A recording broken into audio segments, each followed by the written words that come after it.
Hello guys and welcome to another rant, a Sonic one nonetheless, and today it will be about Sonic Rant Zero Gravity, as you probably guessed. And I hope the last rant review went well for you, and I hope you found it good and interesting because it got 40 views by the time I recorded this, and I apologise for the quality of the video you're about to see. Enjoy. I meant the quality of the video, not my audio, because I am perfect. No, I'm just joking. Far from it. Long time no see.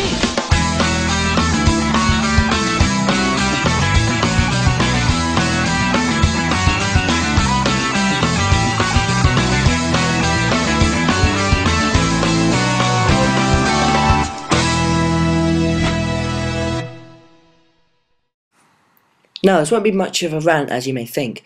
It'll probably be more of a chat than anything else. Also, it may be kind of a review, like I'll explain the story, gameplay and things alike. But disregarding that, let us continue. Please note, the footage may not coincide with what I say, so don't flack me for being unprofessional. Anyway, let's go. It starts off with Sonic Blue Ring. It comes down from space and hits some robots, then they get pissed, and then Sonic has to escape them by committing suicide and flying. And then they need to escape some robots by doing 3 laps around a track, which doesn't really make sense, okay? People do bring this up a lot, and I thought I should just mention it, for tellos, as some people say. The gameplay is straightforward, but not as straightforward as one may think. You see, just forget everything you knew about the last game. Done? Okay, let's continue. You use the Sonic Blue Ring to use 2 powers in the game. Stop time and go, and speed for the win. Don't blame me, I don't know what they're called. Basically, the level designers got lazy or felt like jerks. Imagine you're on a racetrack and the straightaway suddenly turns to a right, and then in any normal game you'd have to slow down, turn slowly, or hit your face on a wall. What you do is press the square button and move the analog stick to the way you want to go. Simple enough, but if you don't have any power in the gauge after the move, you won't boost very far. The other move is you press R1 and go flying. Now the gauge in this game isn't for boost, it is only used for 2 previous moves you just learnt about, which kinda sucks. This game is incredibly slow and not as good as the other one. That's all really. Now what everybody came here to see is me get angry somewhat. This game feels forced. You can't boost, you can't speed, you can't use special power until certain amounts of rings are acquired. You can't do anything. My god, this game is so contrived of what the other was. Granted, I like both Riders games, but looking back on this now, this one sucks so much. And the reason I give this game a hard time is because of one reason. What?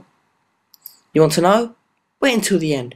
This game is hard, and it's one of the only Sonic games I cannot beat for a number of reasons. First of all, you can't use your special power until a number of rings is obtained. That's pointless. What made Knuckles fun to play as in the last game is you could just ram people any given time. In his level, I went running into something, and I went all the way back to 8th place. I had this weird look on my face. Jeez, thanks game, you bastard. You could at least told me that. Because it has, up in the top left, it has like some little... As like your feet, then there's some sort of line, and then some sort of spinny thing.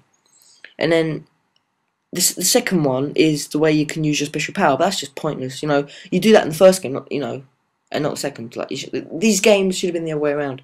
The boost has been completely taken out, but however, you look at the other 2 moves in its place. You can press the R1 to skid across the ground, but you have to use your square and stick to move. But once you run out of the gauge, you won't go so far. So there are a lot of problems with this game. Now the final verdict, but before that, is number 1 reason why I hate this game. If you play 2 or more levels and try to save a game, it will corrupt the save file and not play.